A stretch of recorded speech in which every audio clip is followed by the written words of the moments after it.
Olá! Hoje a gente vai fazer algo um pouco diferente. Em vez de uma pilha de artigos, temos em mãos uma única fonte, mas que é tipo um universo inteiro. É a introdução da monografia Antologia das Errâncias de Artes Visuais da UERJ. E o subtítulo já avisa que não estamos em território comum. Dharma é foda. A proposta da autora, A Lua dos Santos da Trindade, é nada menos que o reencantamento da linguagem por um buraco de minhoca. Nossa exploração hoje é tentar seguir esse mapa que ela deixou, um mapa que ela mesma diz ser um tanto disfuncional, sabe? Para entender como ela propõe hackear nossa percepção da arte, da linguagem e da própria consciência. Flamengo! A própria autora o descreve como um manual amador de artista, ou um exercício de escrever para esquecer. Na prática, é uma obra de arte em si mesma, uma colagem do que ela chama de errâncias, que são anotações, pensamentos, aforismos, coletados ao longo de 2 anos. E a filosofia por trás de tudo é o saber não saber fazer.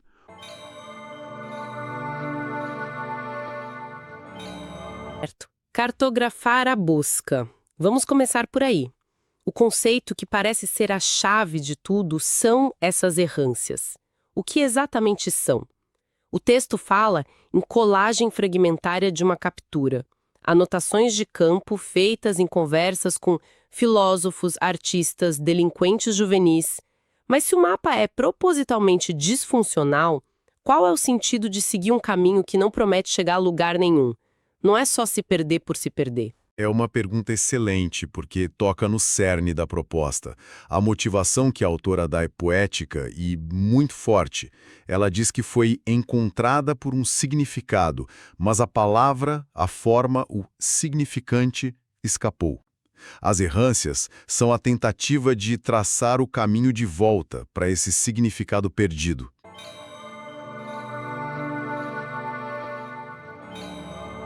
Uma tentativa de desenhar um eco. Gostei disso. E essa ideia de uma realidade que só pode ser acessada de forma fragmentada, por ecos, me lembra a referência que ela faz a Baudrillard. Ela diz que como a realidade em si não existe, só um efeito do real, a única forma de acessá-la é roubando-a. Roubar o real. É uma imagem poderosa. Muito. E ela imediatamente ressignifica a palavra roubo, que é o mais interessante. Para ela, não é tomar algo para si. É uma distribuição assegurada da partilha.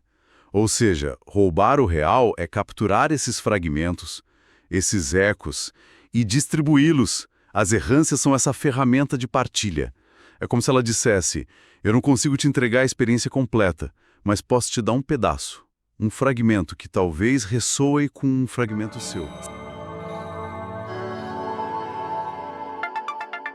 No texto, é uma postura espiritual e somática, que usa chaves para destravar estados de percepção não ordinários. O ponto central é que essas chaves podem ser qualquer coisa. Sim, substâncias como cogumelos ou LSD são mencionadas, mas também um pôr do sol epifânico, uma música que te arrebata, uma dose de álcool. O objetivo é o mesmo.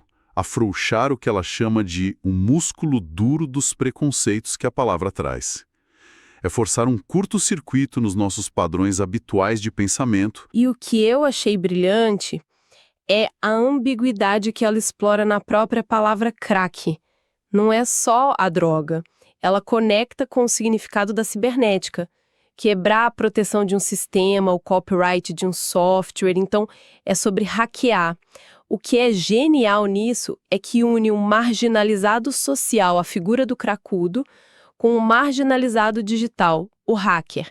Ela está pegando 2 estereótipos carregados de negatividade e transformando em arquétipos de libertação. Exatamente essa jogada. E isso dá ao conceito uma dimensão política muito forte. A filosofia cracuda é apresentada como uma tática de guerrilha contra um sistema que funciona com base em binarismos coloniais. Senhor e escravo, ativo e passivo, normal e desviante. A prática dessa filosofia é a vagabundagem como ação direta. Tanto a vagabundagem física, de andar sem rumo pela cidade, quanto a semiótica, de vagar pelos significados das palavras. Nesse contexto, a figura do cracudo se transforma no Zé Droguinha cósmico, um guerrilheiro psicodélico que opera nas fronteiras da consciência para criar novas realidades. E isso me leva a outro termo que ela cria, a metanoia. É uma fusão de meta, a palavra grega para mudança, e noia, a gíria carioca para paranoia. O que ela quer dizer com isso? A proposta dela com metanoia é transubstancializar a neurose. É uma ideia muito potente.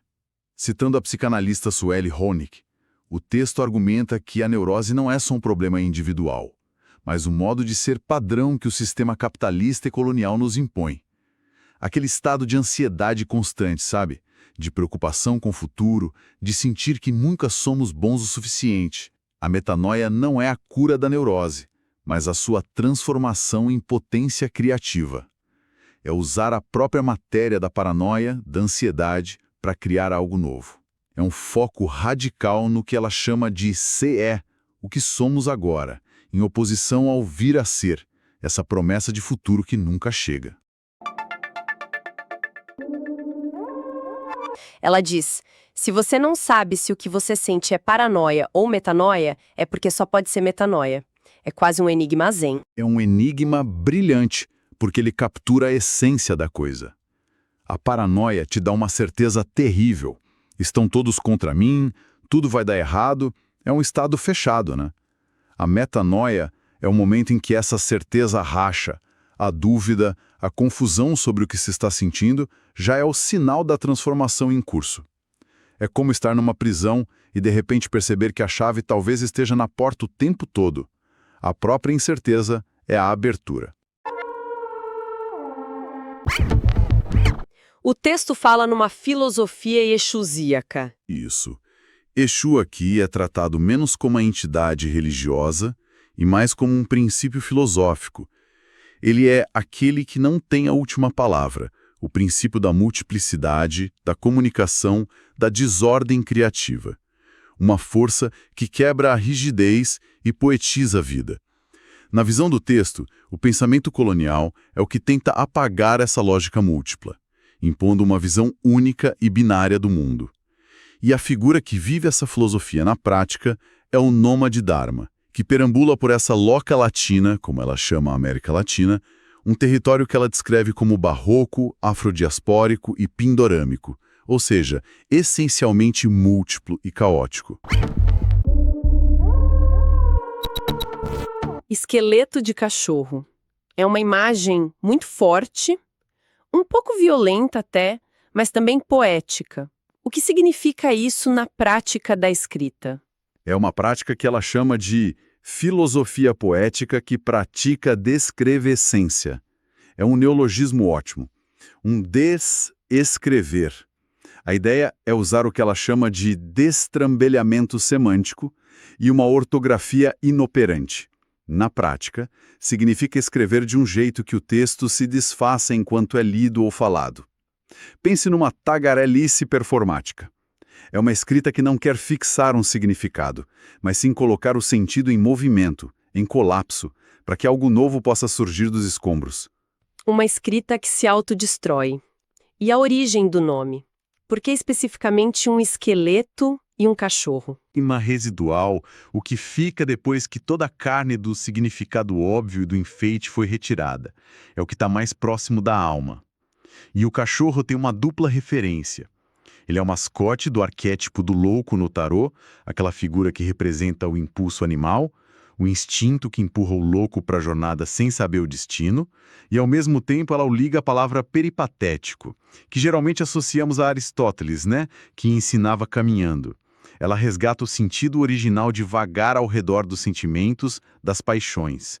Então, o esqueleto de cachorro é uma dança com o que é essencial, com o instinto, com o patético e o ridículo. É a escrita despida de vaidade. Uau! Que é uma forma de escrever que abraça a fragmentação e o colapso. É de fato um projeto radical de reencantar a linguagem encontrando força justamente onde a gente costuma ver fraqueza, no fragmento, na margem, no delírio. O texto é essa filosofia em ação. Ele se define como uma aparição plástica de uma conversa. É uma obra que não fala sobre instabilidade, mistério e caos. Ela encarna essas qualidades na sua própria forma. E, no fundo, a grande investigação do texto parece ser sobre o que nos move, o que ela chama de o desejo de ter desejo. Há uma frase quase no final que diz: ler o que se anota é prática de adivinhação. Isso me deixou pensando. A gente vive numa era de captura constante, não é? Notas no celular, prints de tela, links salvos, um arquivo infinito de fragmentos de nós mesmos. E a gente tende a olhar para isso como um diário, um registro do que passou. Sim, como um museu do nosso próprio passado. Exato. Mas essa frase vira tudo de cabeça para baixo. E se a gente olhasse para os nossos próprios arquivos fragmentados, não como um registro, mas como um oráculo? O que será que os nossos pensamentos mais dispersos, aquelas anotações sem sentido, poderiam nos dizer não sobre quem fomos, mas sobre quem estamos nos tornando? O que eles poderiam prever se a gente os lesse não pelo que eles dizem literalmente, mas pelas conexões que eles sugerem?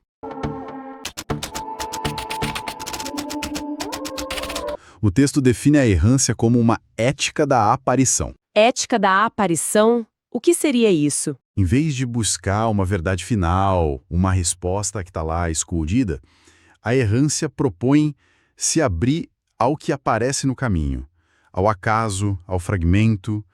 A ideia é encontrar o sentido na relação momentânea entre as coisas. É uma filosofia que acontece no gesto, na presença. Como o texto diz, vagar é o método. Entendi. Então, quando eles dizem que o texto fala mais por sua forma do que por sua intenção, é porque essa estrutura toda fragmentada nos força a praticar essa errância, né? Nós, leitores, somos meio que obrigados a conectar os pontos. Cada pessoa vai criar um mapa um pouco diferente. Ela se constrói na tensão, no espaço em branco entre um fragmento e outro. E para deixar tudo ainda mais interessante, o texto usa a ironia como uma ferramenta central. Ele descreve a ironia como uma operação que desmonta o sentido enquanto o produz. Espera aí, isso parece um paradoxo.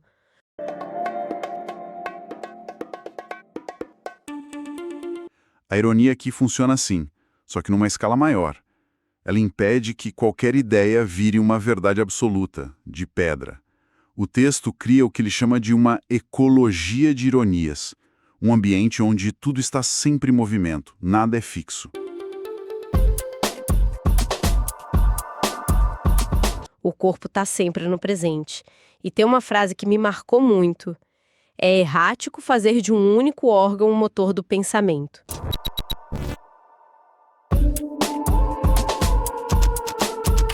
Então, quando falam que o corpo é uma coletividade de corpos de sentido, é isso. Cada parte nossa carrega uma inteligência, uma memória. Um corpo são corpos. Cada braço tem uma história diferente entre si. Pensa na prática. Seu corpo foi moldado por anos sentado em cadeiras de escola. Pelo jeito que você segura o celular, a memória não está só na cabeça. Ela está nos músculos, na postura, nas cicatrizes. O corpo é um arquivo vivo. E isso se conecta com outro conceito que eles trazem, a erosofia, uma erótica do pensamento. Confesso que, à primeira vista, soa meio esotérico. O que eles querem dizer com isso? Que pensar tem que ser sexy? Como se fosse uma fábrica de pulsões. É reconectar o pensar ao desejo, à vitalidade.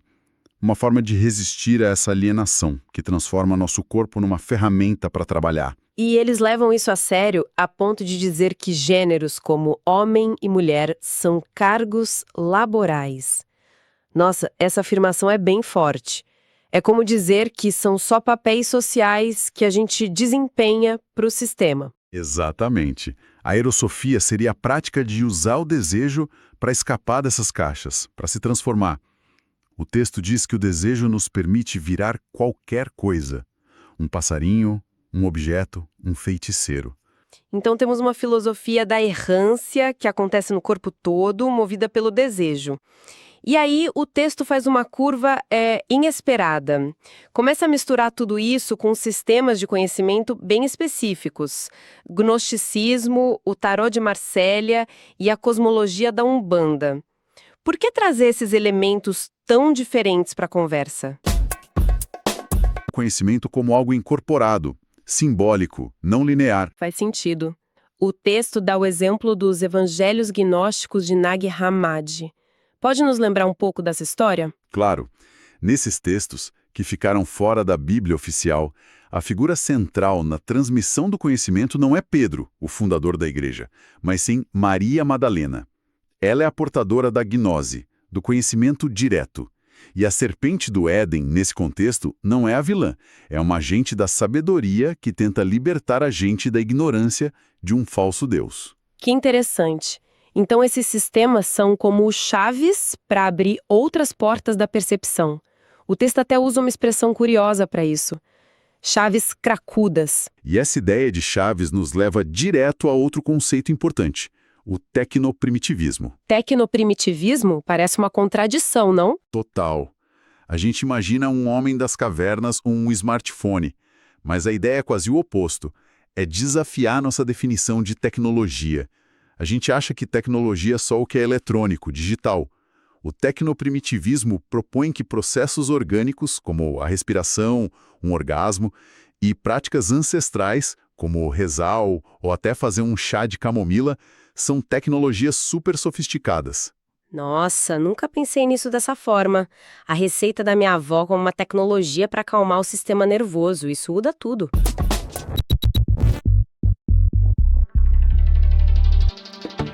O corpo já é um ciborgue natural, agenciado por essas tecnologias primitivas.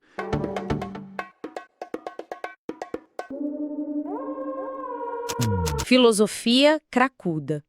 É uma imagem muito forte, deliberadamente provocadora. Sujo, descartável. Ou seja, é uma teoria do conhecimento que não nasce na universidade, mas na rua, na vivência do vagabundo, do nômade, da figura que está fora do que o texto chama de ordem policial laboral. Ordem policial laboral. O esquema de trabalhar, consumir, dormir, repetir. E ser vigiado para não sair da linha. Exatamente.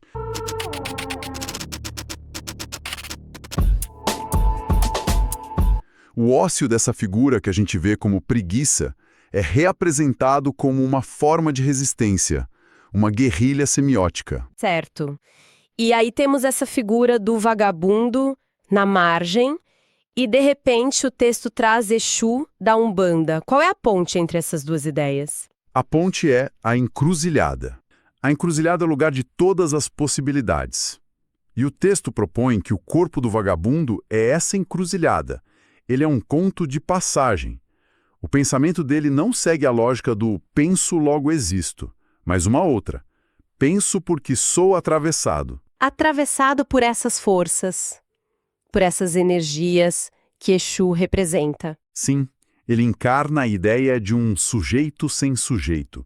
Não é um indivíduo com uma identidade fixa, mas um campo de forças, uma antena.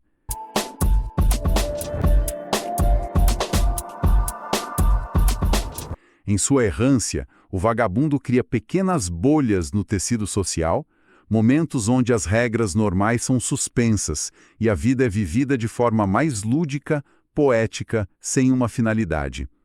Ele se torna invisível para as lógicas de controle. Uau!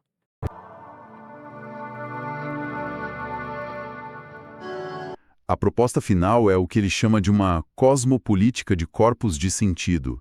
E essa palavra, cosmopolítica, significa que a filosofia não é só algo da nossa cabeça. Ela acontece na rua, na forma como nossos corpos interagem com o espaço, com os outros. É uma política que se vive, não só se pensa. E é interessante que o texto não oferece uma solução fácil, né? Ele critica a ideia de cura para as nossas angústias. Exato. A busca pela cura vista como uma performance individualista, uma tentativa de se ajustar de volta à máquina que nos adoeceu. No lugar disso, a proposta é uma produção contínua de fugas. Não no sentido de escapismo, mas de linhas de fuga criativas. O texto cita Lacan. O desejo é uma falta, uma fome que nunca é saciada. A filosofia propõe não tentar matar essa fome, mas dançar com ela.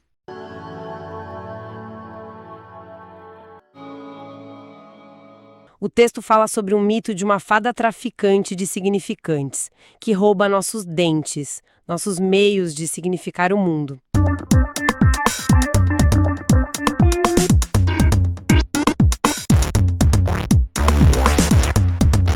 Vagabundo iluminado. É uma imagem forte, né? Muito. E olha, vamos ser claros, a gente não está falando daquele estereótipo que todo mundo conhece. Ele é quase uma figura filosófica, sabe? Alguém com um propósito, um dharma, que é o de transcender a solidão através do ócio e da arte de andar à toa. O que diabos isso quer dizer? Quer dizer que a gente está lidando com um pensamento que se recusa a ser fácil.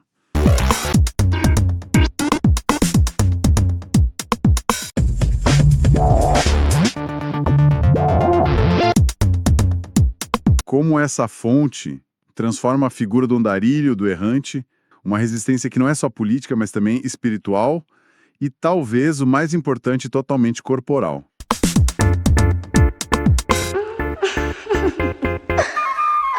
A gente não se perder aqui, como que a gente pode organizar essa conversa? Quais são os pontos principais que o texto levanta? Boa. Acho que a gente pode seguir por 4 trilhas para facilitar. Primeiro, vamos tentar entender quem é esse vagabundo e sacar a diferença que o texto faz entre biopolítica e uma tal de icupolítica. Certo. Depois, a gente entra num conceito que o texto pega emprestado, o de zonas autônomas temporárias, que são tipo umas bolhas de liberdade. Uhum. A terceira trilha é a filosofia do nomadismo, que bate de frente com a nossa ideia de desenvolvimento. E por último, a gente chega na parte mais visceral, a relação entre corpo e alma, que explode numa metáfora final inacreditável, a do drift. O texto diz que ele encontra sentido através da vivência autoencarnada do corpo em estado de ócio. Mas o que me pegou de verdade foi a ideia de que eles são vistos como terroristas existenciais. É pesado, né? Muito. A justificativa é que os desejos deles foram contorcidos pelo trauma de ser brasileiro, metropolitano ou provinciano, massa de trabalho. E isso criaria um corpo que se move por uma compulsão da dissolução. De um lado, ele coloca a tal da biopolítica. Biopolítica. Isso soa bem acadêmico. O que é isso na prática, no dia a dia? É mais simples do que parece. Pensa na biopolítica como a forma que o sistema te enxerga. O sistema não lida com você, pessoa. Ele lida com entes codificados, com dados. Ele organiza, mede, controla populações inteiras com base nesses códigos. Ok, entendi. E a tal da ecopolítica que o texto propõe? Seria o quê? O contrário disso? Perfeito. A ecopolítica é: o vagabundo do texto vive a partir do corpo, contorcido pela biopolítica. O corpo dele não responde mais aos códigos. Ele responde a si mesmo e ao chão que pisa. Faz sentido. E isso me lembra uma frase do texto que é super poética, mas meio difícil de agarrar. O vagabundo como nômade dharma territorializa na desterritorialização da noia. Territorializar se perdendo, como assim?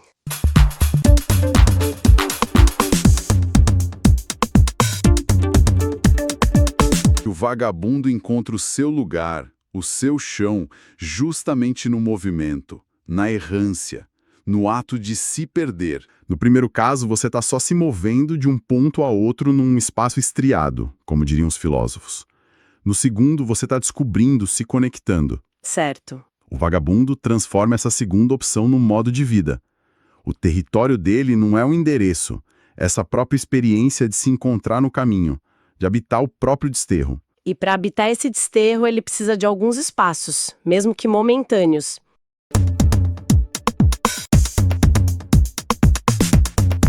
É de um autor chamado Hakim Bey, As Zonas Autônomas Temporárias, as ZATs. Isso. O exemplo que a fonte dá É ótimo. Um grupo de punks num estacionamento, ouvindo o som, trocando ideia, vivendo a cultura deles ali, naquele momento, fora do olhar da sociedade. O texto descreve como espaços de suspensão do sentido social. E a forma como essas zonas funcionam é o que o texto chama de magia. Ele diz que elas operam com duas magias: a invisibilidade e o desaparecimento. A ideia é que nossa realidade oficial, a da biopolítica, é feita de simulacros e espetáculos. Uhum. A Zélie não tenta lutar contra o espetáculo no palco principal. Ela cria uma festa no porão. Mas espera um pouco. O próprio texto faz uma ressalva aqui que eu achei crucial. Ele diz que a fronteira entre essa vivência autêntica e o que ele chama de consumo mitóico é muito borrada. Qual a chance real de criar um espaço que escape disso? É uma ótima pergunta, porque essa é a tensão central do conceito. O texto não trata a ZAT como uma solução permanente, uma utopia. A palavra mais importante no nome é temporária. Verdade. A ideia não é construir um paraíso que vai durar para sempre. É sobre abrir pequenas brechas, frestas na parede do sistema. Mesmo que a camiseta do punk seja vendida depois, a experiência daquele grupo, naquela noite, naquele estacionamento foi real. O poder não está em criar algo imune à captura, mas em saber que é possível criar esses momentos de vida autêntica. É uma guerrilha existencial. O vagabundo cria esses espaços temporários, mas ele não fica parado neles. Ele está sempre se movendo. Sempre. Você cria a rota à medida que avança, sentindo o vento, olhando as estrelas. O nômade, o lar dele, onde ele realmente vive, é o mar aberto. E dentro dessa lógica de mar aberto, de se mover sem um destino fixo, o texto traz uma citação de Nego Bispo que é simplesmente genial e vira tudo de cabeça para baixo. Desenvolver é tirar o envolvimento. O texto diz que o vagabundo não desenvolve uma arte, ele a envolve. O que essa troca de uma palavra muda? Muda tudo. É uma crítica radical à nossa noção de progresso. Desenvolver. O texto a interpreta literalmente desenvolver, que o desenvolvimento econômico faz com a natureza ou o que o mercado da arte faz com uma cultura popular. Envolver, por outro lado, é o oposto. Se misturar, se tornar parte do contexto. Certo. O vagabundo não extrai um sentido da sua vida errante. Ele se envolve nela, se funde a ela. É uma recusa a tratar a vida como um recurso a ser explorado.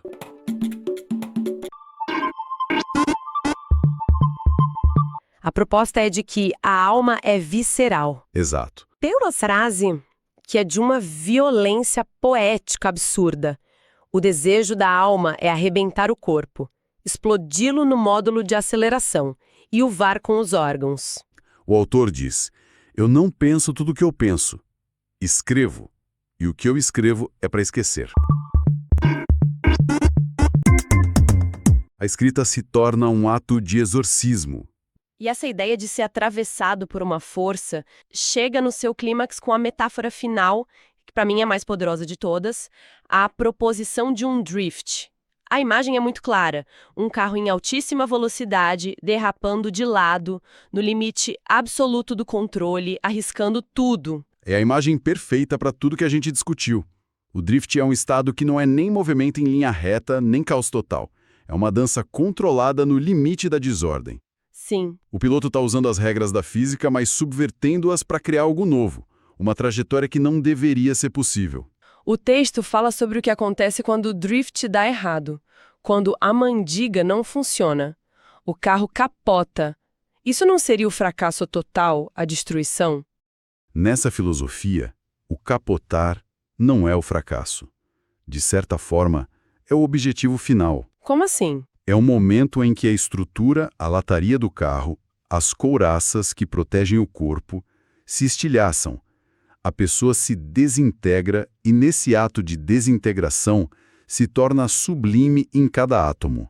Isso é, finalmente, a proposição de um corpo sem órgãos. Corpo sem órgãos? Nossa, isso é pesado. O que significa se livrar dos órgãos? É uma ideia filosófica que vem lá de Deleuze de novo. A ideia é se libertar não dos órgãos físicos, mas das organizações. Organizações? O sistema organiza nosso corpo e nossos desejos em funções. Isso é para trabalhar, isso é para consumir, isso é para procriar. Um corpo sem órgãos é um corpo que se recusa a ser apenas um conjunto de funções. Tá. O capotamento, a desintegração, é a libertação final dessa organização imposta. É se dissolver no cosmos. Caramba, vagabundo na rua e terminou com uma espécie de cosmonauta filosófico se desintegrando no universo. A viagem foi longa. Foi mesmo. Se a gente pudesse amarrar tudo isso, a gente redefiniu o andarilho, transformando ele num nômade que cria seus próprios territórios no movimento, que pratica magias de invisibilidade em suas artes e que tem um corpo que busca a explosão como forma de libertação. Exato. E talvez a mensagem central que a fonte nos deixa é essa. A errância, o ócio, a recusa em se desenvolver nos termos do sistema não são sinais de fracasso, são estratégias poderosas de vida. Certo. A utopia que o texto propõe não é quebrar o tabuleiro e criar um jogo novo, com regras novas. Ele sugere que isso é quase impossível. A verdadeira utopia está em encontrar flexibilidade e subversão dentro das regras que já existem. É como quem inventa uma nova forma de brincar de pique-pega no meio do jogo, uma forma que ninguém esperava. O que nos deixa com um pensamento final? Então, o texto propõe o capotar essa desintegração radical como um ato sublime de libertação. O que significaria encontrar nossas próprias formas de capotar de maneira mental num devaneio, sem objetivo, pode se tornar uma ferramenta não para a autodestruição, mas para uma sublime desintegração das couraças que no dia a dia nos limitam.